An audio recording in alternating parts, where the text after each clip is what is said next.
Hello बच्चों, स्वागत है सभी का। तो बच्चों सभी का पेपर अच्छा गया होगा मेरे ख्याल से, क्योंकि पेपर ज़्यादा कठिन भी नहीं था, ना ही ज़्यादा सरल था।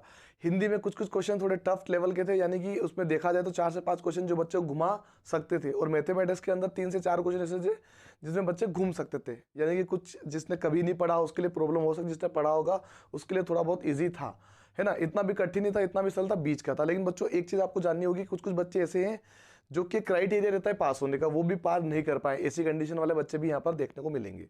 तो आपको बता दूं मैं कि वो बच्चे रेस से बाहर हो चुके हैं, यानी कि वो नवोदय में नहीं जा सकते, उनका सपना खत्म हो चुका है, वो सिलेक्शन नहीं हो पाएगा उनका। वो बच्चा कौन है, कौन सा बच्चा बाहर हो गया है, वो आपको मैं बताने वाला हूँ।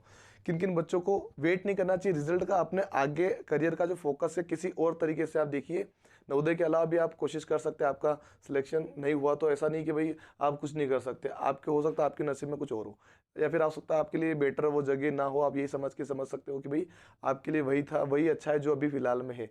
तो कुछ भी ऐसा डिमोटिवेट ना हो, ये मोटिवेट करने के लिए अपने आप को ऐसा समझा सकते हैं। तो ध्यान रखिएगा इन चीज़ों का। चलिए बच्चों, अब मैं बात करने वाला हूँ यहाँ पे कि भाई क्वालिफिकेशन किस किस का पॉसिबल है, किस किस का नहीं है। तो मैंने कुछ चीज़ें पहले बता चुका था मैं, लेकिन मैं बता दूं कि कम से कम इतने नंबर लाना जरूर है। कितने नंबर? कम से कम। यानी कि अगर 40 क्वेश्चन की मानसिक योग्यता था बच्चों, 40 14 से प्लस, यानी 15-16 क्वेश्चन आपको सही करने पड़ेंगे, तब जाके आप क्वालिफाई हो।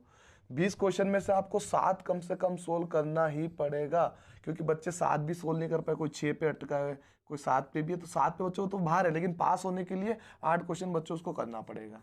ठीक है, 7 वैसे बोला जाता है, लेकिन अब 8 मान के चलिए। इसके अंदर भी सेम प्रोसेस, 7 से 8 क्वेश्चन आपको इसमें सही करना पड़ेगा।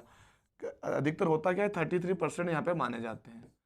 तो उसके हिसाब से 20 के हिसाब से 7 क्वेश्चन होते हैं, इसमें 20 के हिसाब से 7 क्वेश्चन होते हैं, और इसमें 40 के हिसाब से 14 क्वेश्चन होते हैं। 33% अराउंड 33.33% होता है। ठीक है, तो लगभग आप इनसे 15-8 क्वेश्चन मान के चल सकते हो। जिन बच्चों के इतने भी नंबर नहीं आए हैं, वो क्या हो गया बच्चों, इतने नंबर नहीं आने वाले बच्चे फेल है, यानी कि वो पास भी नहीं हो पाए हैं। ठीक है, वो पास ही नहीं है, वो फेल है। अगर 40 में से 40 इधर है, ठीक है, उसके 20 में से 20 इधर है, और अगर वो इधर 6 ही कर पाया, उसके भले 66 हो रहे हैं 80 में से। ठीक है, 80 में से कितने हो रहे हैं उसके, 66 हो रहे हैं। उसका हो सकता है सिलेक्शन हो जाता है इस प्रकार से देखे तो, लेकिन अगर वो क्वालिफाई ही नहीं कर पाया है तो वो बाहर हो गया है ना। तो 7 क्वेश्चन कम से कम सही होना कंपलसरी था यहाँ पे, इसलिए वो इसमें बाहर हो चुका है।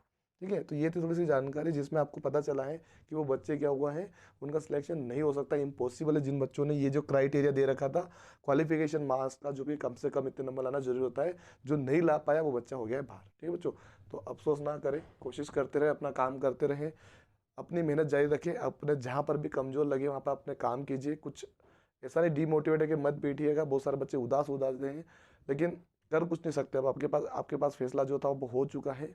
आगे के फॉरवर्ड कीजिए अपने आप को, और कोशिश कीजिए कुछ अच्छा कर पाए। ठीक है बच्चों।